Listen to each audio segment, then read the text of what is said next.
I think just to summarize, I'll say that it took me, I think 13 or 14 years to become a lawyer after I left secondary school. I mean, thinking back about it now, I mean, I've seen different Nigeria because I remember that they send money to me that it takes 5 working days. If they send money from home, don't let them know how old you are.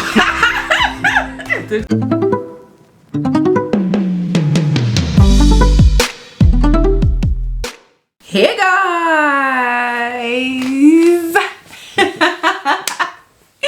Welcome back to my channel. My hand is cold. My hand is cold? Yeah. So that's what you used to do to me. When I see your body, your hand is cold. So you too.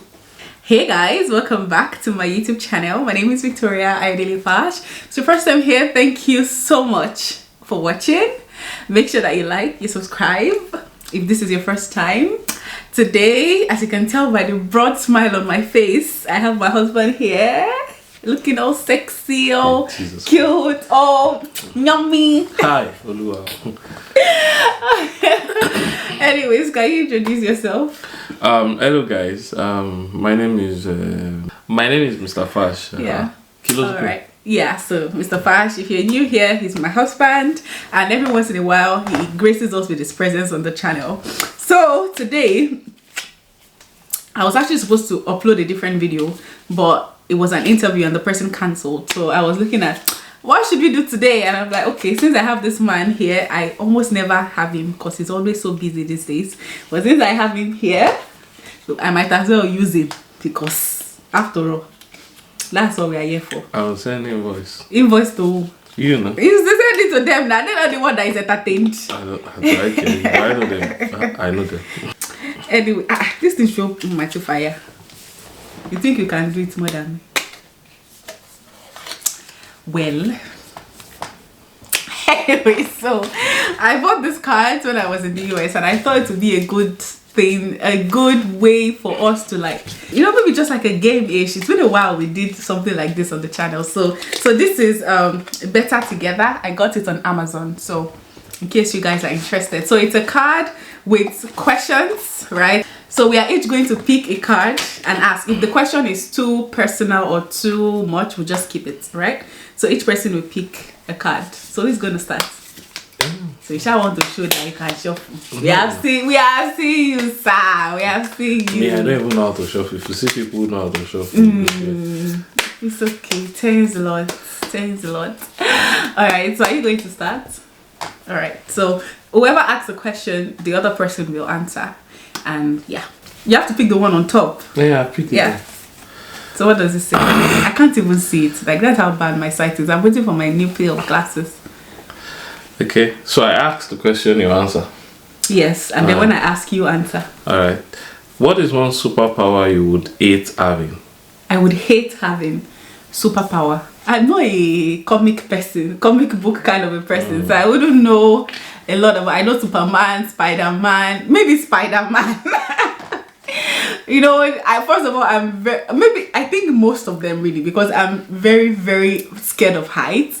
And most of these Supermen, they are, you know, all these other superheroes, they're always like flying, or especially Spider-Man. I think I would hate to be Spider-Man because I have trust issues. How am I sure that the web is actually really, really attached? Like, what if you go and it's... Of course, I have trust issues when it comes to heights. Okay.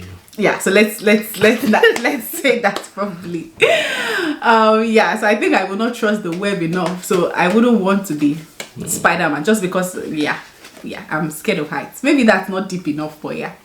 So, oh, it's my turn. Okay. So the person that asks does not have to answer the question. Unless you want to. Do you want to answer that? No, I thought because it means that what question I've answered, you will never have to answer it or know the answers to those questions. Okay, well, you're right. All right. So which superhero would you hate being? Well, I don't know if there's any superhero like that, but if the superhero that would have despised me is one that has the ability to read people's thoughts. You don't want to... I would love that superpower. It's a disaster waiting to happen. Well, but you should be able to turn it off when you don't want it. That's not how it works. Yes. That would be crazy to be hearing everyone's thoughts. Yes, sir. But that would be... I don't think I would say no to that, really. You have problem with people because you would have trust issues. You'll be hearing, thoughts sometimes is progressive. Like I'm thinking that, oh my God, this person, this person did one thing. But I do not. I used to ask you, why do you say one thing? That's just my way of talking. Just like you say that. I know. So your thought is evolving. You're thinking about what someone did or what happened, and you're not done in the thinking. And so the person hears my thoughts saying Olorinla and one thing. Meanwhile, I like that person. Yeah. But at that point, I'm just in my emotions. Yeah. So you will hear too many. No. You don't want that. No, I don't. I wouldn't mind. No. You just find ways to turn it off when I don't want to. All right, this one says, what is the biggest hardship you've ever overcome? Wow. Biggest hardship? Yeah. I think I even know your biggest hardship. So weird. Well, maybe not the biggest, but I know some of your hardships. Which one? I think I would say it's your time gaining admission into the course that you wanted to study in school. I don't think they know that story though. Okay, yeah. Biggest hardship. Would that be or not? It will be one of the things. Stop looking down. Look at the camera. Okay, I'm trying to remember. I know. It will be one of the things I think I surmounted. Do you want to tell us a story? Which one was that? Your hardship getting into the course you wanted. Maybe a summary. I don't want to go into all the. I think just to summarize, I'll say that it took me, I think 13 or 14 years to become a lawyer after I left secondary school. Because of many, I'll call it Nigerian factor. So I did a diploma in law at Olabisi Onabanjo University at Galway between 2002 to 2005. Towards the end of our diploma, the school had issues with the Universities Commission because they've been flouting the rules regarding quota. And then entering law school was a very strict thing. So the school had already, the set that preceded mine, the school had already outshot their quota. We used to joke about the class 600 plus. So they suddenly told us that it's impossible for us to be admitted for, they jacked up the qualifying requirements and all that. I even had an option because I had a friend who was working in a local government within the environment. So the person wanted to procure local government of origin for me. But as tempted as I was, because I knew people who did it, even then, that's what they used to. But so they lie about their local government? Because the requirement for indigenes was brought down for people from Ogun State. Okay. But for some people that but my fear was my surname was too. There's no way anyone can say they are from Ogun State and have that kind of name. So I just thought into the future, and I didn't want to have to answer unnecessary questions. And then it was paper time. It's not even digital time like now. So this is early 2000s. So I mean, thinking back about it now, I mean, I've seen different Nigeria because I remember that if they send money to me that it takes 5 working days. If they send money from home, don't let them know how old you are. It takes 5 working days before the money arrives. And God, so eventually we had different options. Taking another course in Faculty of Art and all those ones. So many of us took different options. I had friends who entered for other courses, English, linguistics, many and all that. But I wanted law, so I just wanted law. And so I started applying. I was writing jams, post-UME. I wrote for many universities, Union Learning, LASU, OAU, plenty schools. But sometimes in 2008, I did it for 2007. So you started applying in 2000? Or what did you say? I finished diploma 2005. You finished your so you got diploma in, what did you study? What did you study then? Diploma in law. Was it law? Yes, sir.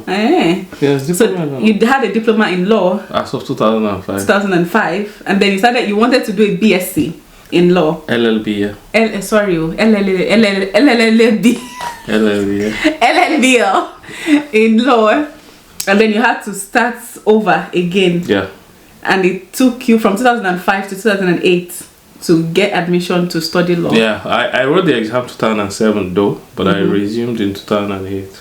That must have been tough. It was. But would you say that is the toughest? It's one of the tough things I overcame because I had many reasons to balk. I had family, close people who say different things. I had an experience with my pastor even then, who I think out of the goodness of his heart just said sometimes God talks to you in different ways. He just sometimes what you want to is different from what God wants, and it's just not in his nature to say no directly like that, but you won't just happen the way you want, and then but there's wisdom in that too. Yeah, I agree, but I refused. Well, I didn't allow him to finish. Is this law nothing? I didn't even allow him to finish. I just said, no, that's God loves me too much to not give me what I want. Yes, you're still not doing the law now, are you? Yeah, but that's the thing. But that's a basis for what you're doing now. So no. Aside from that, it was important that I finished something I started. For many reasons. When I wanted to contest for LOSA presidency, that's Law Student Fellowship President, I told him. He said no, that today unionism activity that used to affect you students, it affect results. Yeah, he wanted is this academic excellence person. He was a professor, so you can imagine. That's the pastor. Yeah, professor in material and metallurgical engineering. Crazy. But I refused, and the reason was because those were things that I didn't grow up hearing anyone around me do. They're like not my family member ever be involved in things like that, so I wanted to do that for to prove something to yourself. So those were some of those things. So it was important that I finished what I started and all that. So I had a good support system too in my nuclear family and some of my friends, so they were just insistent. I mean, so it took time. So I don't know. It took time. This is the summary of the story, yeah, because a lot of I remember that. Yeah, I remember that the day I finished back final, people were shouting. You know, I was just crying because I know that it's not. My problem was not that I was going to fail or all those ones. It was God grade I was going to graduate with. So I wasn't bothered about many things. I was just crying that so I could do this so long. So it was a very emotional thing though, but I'm glad that I mean, because eventually, like there's something I've always believed, which is that everything in life is about it's like you are building something upon something. So when you build your mental energy to a point where you overcome certain things, whatever difficulty you are facing, those things start like a foundation. It makes you realize that if I can do this, I can do this. Interesting. So it's interesting, and it also sets a precedence for your younger ones too, because Tolu mentioned it in the last video that those are some of the things that he learned from you. Okay, that's interesting. I think for me, the hardest hardship you've ever had to overcome, it's plenty. It's plenty. So there are so many instances. Just is this one that came to me that you mentioned, but there are many things I know. Is it the time of getting a job, National Assembly, and all those ones? Find trouble. I say that. Anyways, I think for me, right, you guys already know the story about my roommates, but is that the biggest? I think that was one of the biggest I faced personally. But apart from that, I would say when my dad passed, I think that it wasn't hardship because it wasn't like he was there all the time, but it was just difficult, just knowing that I would never see this man again. It was a tough pill to swallow at the time, and even at the time he died, I didn't realize until years later that it started to hit me. The memories were coming back, and my wedding day he wasn't there, and all of that. I don't know, but I wouldn't consider that hardship. I just feel like I've been through a lot in my life, if you know me growing up, like we had hardship in my family. Well, I can't compare to my husband because they were remember my tells me some of his child, I'm like, Jesus. I'm so glad we don't look like where we come from, like the family background we came from. The mother was telling me the house they grew up in, how it was without windows, sleeping on muddy ground. Our was hard, but it didn't reach like that. But I mean, we went through a lot. Like before my mom's job started to pick up and she started to do a lot of things. I remember the days of I remember there was a particular time that we literally were eating wheat. I hate wheat. Wheat is one thing that I can't stand, but for you to eat it and eat it with joy, because that's literally the only thing. So my mom will make wheat what they call it, solid food, wheat swallow in the night, and then she will make wheat pap. I didn't even know you can take pap as like wheat flour. She used it to make pap in the afternoon, and then we'll drink gari in the morning before we go to school, and then we'll drink gari in the night, because there was just nothing. Like we had seasons like that growing up, and then I didn't understand a lot of things, but it was really difficult going to school, seeing my friends. It came to a time that I would always be, I was begging. That was literally what it was, because I would always be like attaching myself to people that have money so that I can take one spoon when they are eating during break, because there was, we didn't have that, growing up. So at a point, it almost became a stigma. Like people started to avoid me because of that. So imagine being through that, and I was a teenager at the time too. So it was a lot, but eventually, like God came through for us, and things, looked up, but just a lot of hardship. I can't even say one, but that was a good one, right? Okay, how many minutes is it? Can you see? 10 minutes, all right. Okay, on to the next one. I can't see anything. Do you believe everything happens for a reason, or do we just find reasons after things happen? That's tough. Oh, it's for me. First, do I believe everything happens? I absolutely believe. I believe that our lives have been preordained and predestined by God, and there are certain things that when we are going through it doesn't make sense, right? I think in my life there are certain things that I remember how I became friends with Christy and Bolaji, who decided that they wanted to start an NGO, and I was a part of it, and that NGO then was a basis for me getting Atlas Corps Fellowship. And there are a lot of things I remember.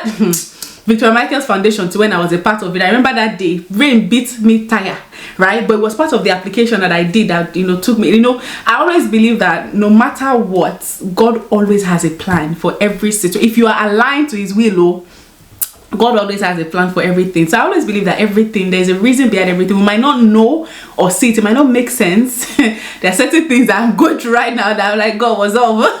It doesn't make sense. Like me going to the US and then finding myself here. It doesn't make sense at first, but if you're submitted to God's will, you realize, looking back, that wow, that was why God did what he did then.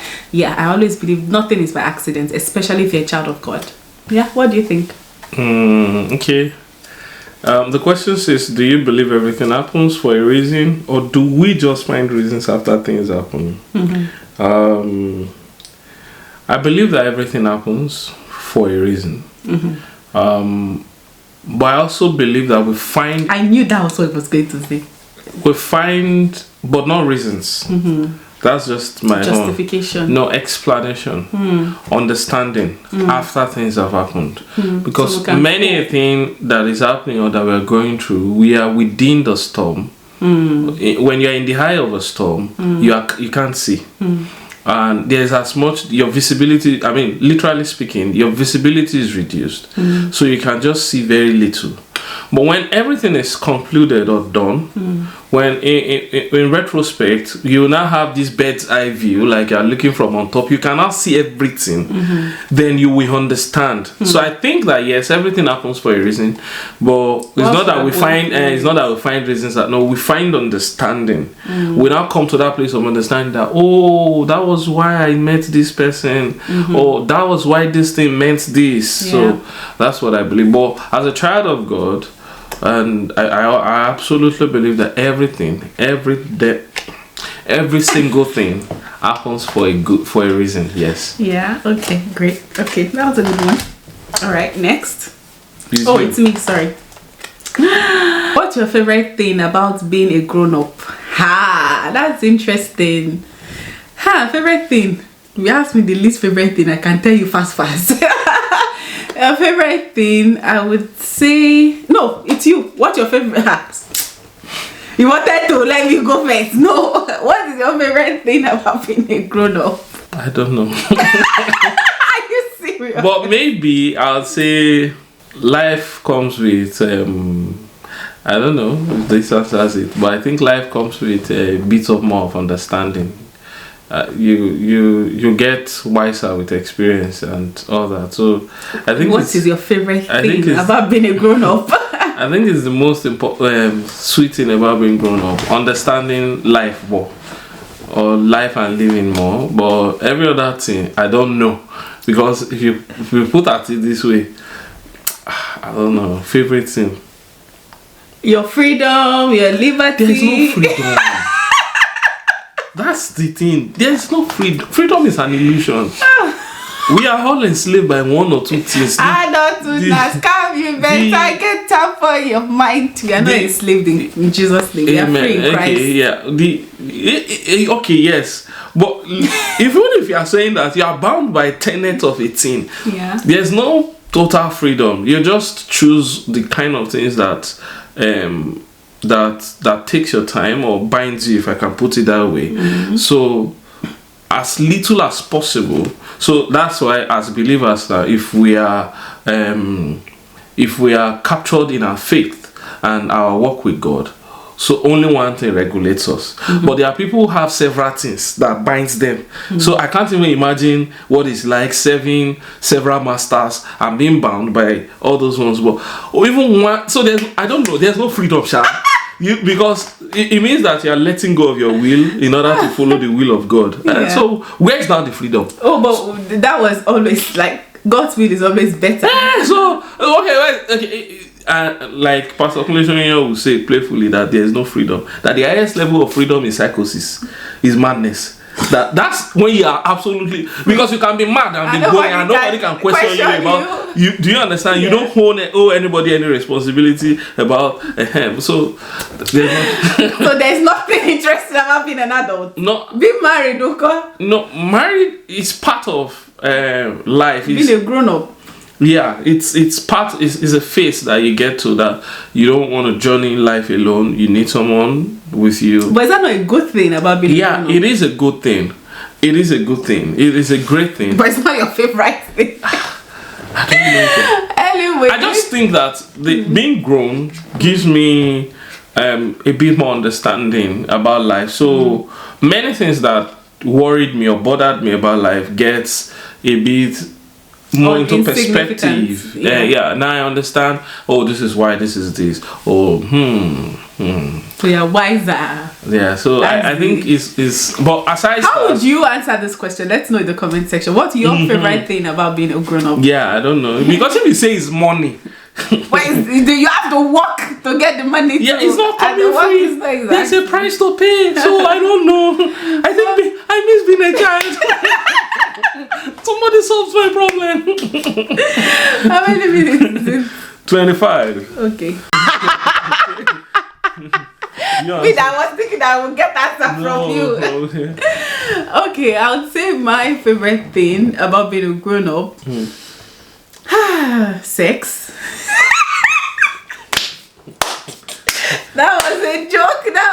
But yes, it is. I'm not even gonna lie. It's part of it. That's the thing. There are many things that one is pleased with or excited about being grown now, but it cannot be the only thing. Of course, it can't be.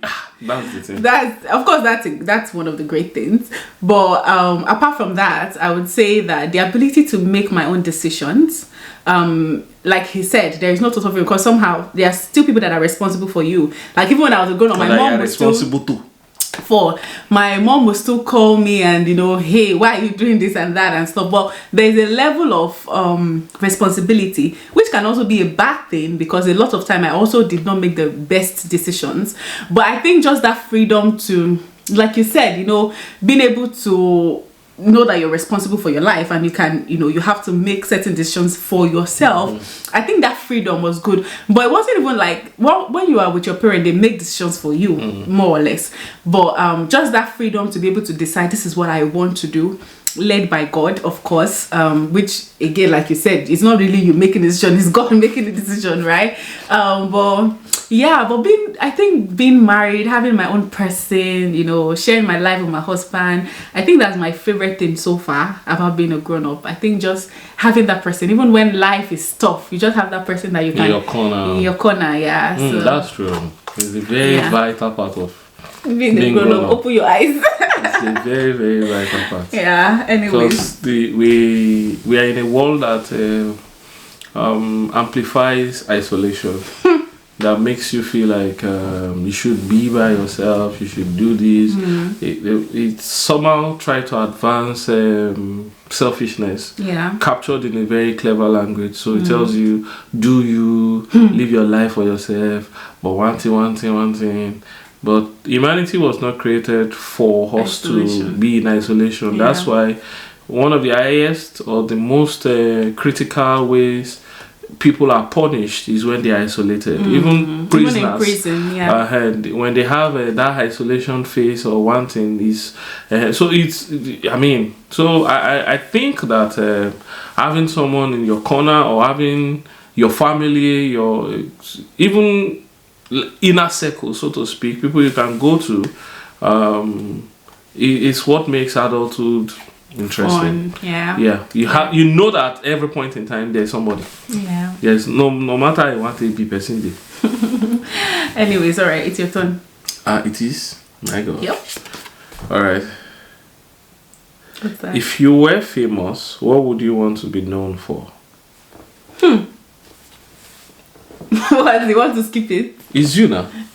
It's you that is answering. If I was famous, well, I am famous. If I do say so myself.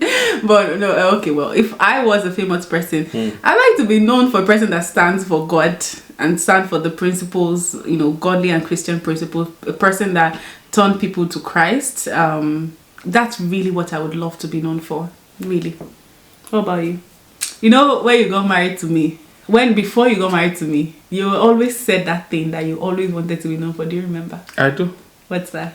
That when people pay for answers, I should be part of the answer. Yeah. When they pray. That was what he told my mom. When my mom asked him, what is your future ambition? What did you ask him that time? That's the answer I gave my mom, and my mom was smitten. but that was what he told me also. Actually, I don't. There's a way you say something and people say, oh, that's this one, but it's not that to you. It's just who you are. You just want to be part of. That's why I found out that almost all the jobs I have done in my life and enjoyed, I was part of solution. We're solving problems. I found out that when I'm doing any job that I'm not part of solving problems or answering people's prayers, we are not God. You get like where we are being a part of it. That's where I find solution. So contentment and all those ones. So it's just maybe my wiring. Although I don't have severe complex like my wife.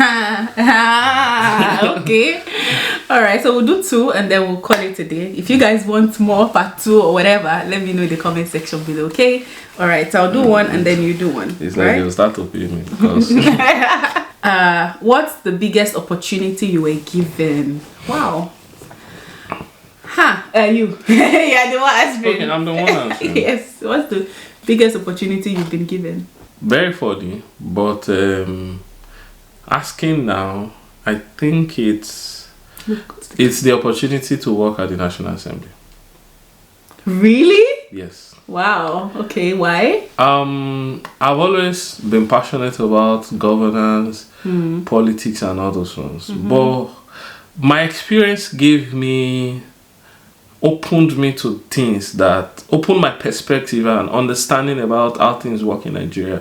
So it's easy for me to understand better when people talk about things, when they talk about politics or policy or all those ones. I just know you're saying nonsense, sir.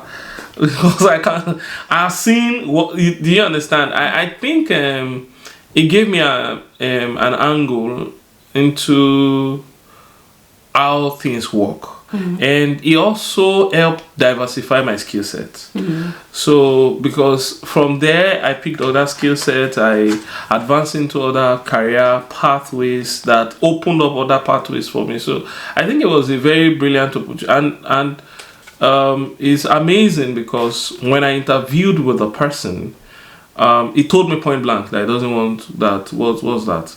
Where am I from? I say, what does he want? What does he even want to do with this one? He said, but you are here, sit down.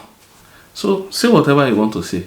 I don't know. But when I came out, people told me I spent over an hour. Somehow, I had favor. The recruitment agency that he used insisted that I was the person they were recommending and all that. So I got that job from someone from Southeast. So it was purely on merit, not because I didn't know. People used to be surprised that when I say I never even heard of him until I was interviewing for the role. But just like you were saying about God having things worked out for you, every of those things, including that experience or the exposure, I can understand now why all of those had to happen. But I think it was almost the biggest opportunity I had, because it wasn't that I looked for it, or I even knew what it was going to benefit, what the benefit that was going to come from it. But I think it was some people that sent a link to me. I just applied, and the rest they say is history. It's one of the most important opportunities I think anyone had ever given me, and I'm grateful. I'm grateful for that. Interesting. Yeah, Chan. What were you thinking about opportunities? No, I didn't think anything. I was wondering. Okay. I think for me, what do you think mine is? The opportunity to marry you, Hubby? No, I don't used to think like that. What would you think? I'll probably be thinking maybe Atlas Call. Yeah, that's actually the thing in my mind too. You know, I think the opportunity to, because first of all, it was just like him. It was never in my horizon that I would be leaving Nigeria at that season in my life. At that time, you know, it was something that I thought, when we make money in Nigeria, we can be going for vacation and stuff. I never imagined that, I would just see an application. I was applying for a job because I knew that God was asking me to leave my current job, and I went on a site and I saw Atlas Fellowship, in a Nigerian job site, and I just said, okay, what is this about? I applied. I went through the first stage. Like, I applied for the initial stage and I forgot totally about it. I started doing other interviews and stuff. Like, it was something that happened without me even thinking. Remember, coming back to everything happens for a reason. And then after like a month, I got an email. I remember we were even talking on phone that I qualified for the second stage. I didn't even tell my husband, because that was how insignificant I ever thought it was. And then I'm like, babe, there's this thing I applied for and this. And my mom said, just do the second stage and see what happens. And I did. And then everything just happened. Like, at a point there was a delay, and eventually it worked out. And from there, like, the way, first of all, the exposure that I got through that experience, like, nobody in my family has ever left the shores of Nigeria in my nuclear family, and I was the first, right? And that was like a big thing for me. Even Africa. Okay, Africa, sorry, we went to Ghana. Yeah, Africa. It was not even a dream for us at the time. And for me to be able to like do that was like a thing of pride. I mean, I faced a lot of challenges during my stay in the US the first time. But that experience I had there went on to open other doors, and even up to where we are currently. So yeah, I would say that was like the biggest opportunity I ever got, and that was so instrumental in my career and my journey so far. So, and also in my intellect, like opening and broadening your horizon, because sometimes when you're in a particular place, you don't think big. You can't. It limits your vision. Yeah, your imagination is limited to what you can see. Yeah, actually. Yeah. Or what you feed yourself, and so. But it's another thing to take deliberate effort to maybe read, to watch movies or documentaries and whatever. It's another thing to see it whether you want to or not. Yeah. There's a difference. I don't used to agree before, but I mean, maybe out of just deliberate ignorance or arrogance, you know, that no, I can broaden my horizon. But of a fact, when everything around you is excellence or points to excellence or amplifies excellence, you think excellence, you imagine excellence. You don't, you know, when you're subconscious, you won't think excellence. You see excellence. I mean, this is not throwing shade at what we have back in Nigeria, even if I can, but it's a different thing when you're not picturing how will I escape that dust today now, or how will I get fuel, or all those ones. There's it makes you understand that human beings can do something that is this good. So you know, it helps you. It helps your thinking process a lot. I mean, let's not make it political. All right, last card. It's me, ba. Yep. I'm the one asking the question. But is it a good one? Yeah. We are changing the card. No, it's a good one. Okay. What are you most proud of about yourself? Yeah, Leo. What am I most proud of? I would say my YouTube channel.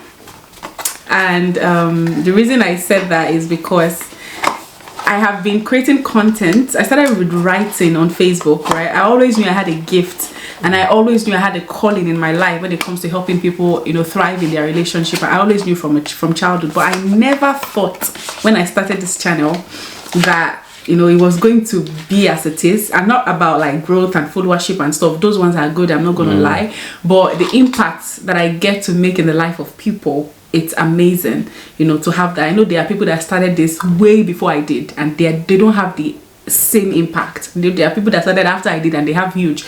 But just to be able to like have a community online, you guys, I think that that this is definitely one of the things I would say like I am very, very proud of myself. And you know, today I realized that, you know, even though this is something that I've started on Facebook doing videos and stuff, I did not start. Okay, I started YouTube before I got married, but it's just amazing that, you know, the people God bring into your life. My husband, I always knew my husband will be a keeper. And when we were dating, I used to tell him that, you know, I used to sell the idea to him, like, we'll do content. My husband would say, never, no, this and that.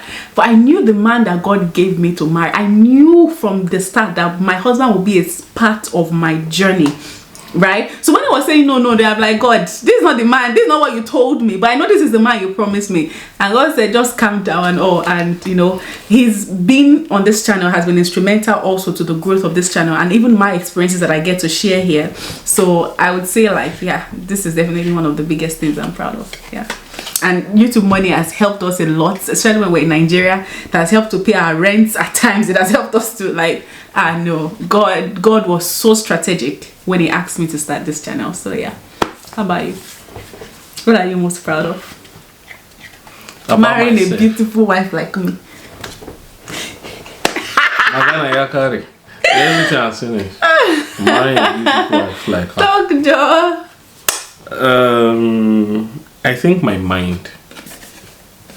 Okay. If you do say so yourself. I think my mind is my best asset in the sense that I don't know, but I just think that's it. What are you most proud of about me? About you, your spontaneity. Spontaneity? Yes. Really? You're a doer. You are not a thinker. So it's so weird because it's the opposite for me. What? Like this, I like that you are a thinker. That's the thing now.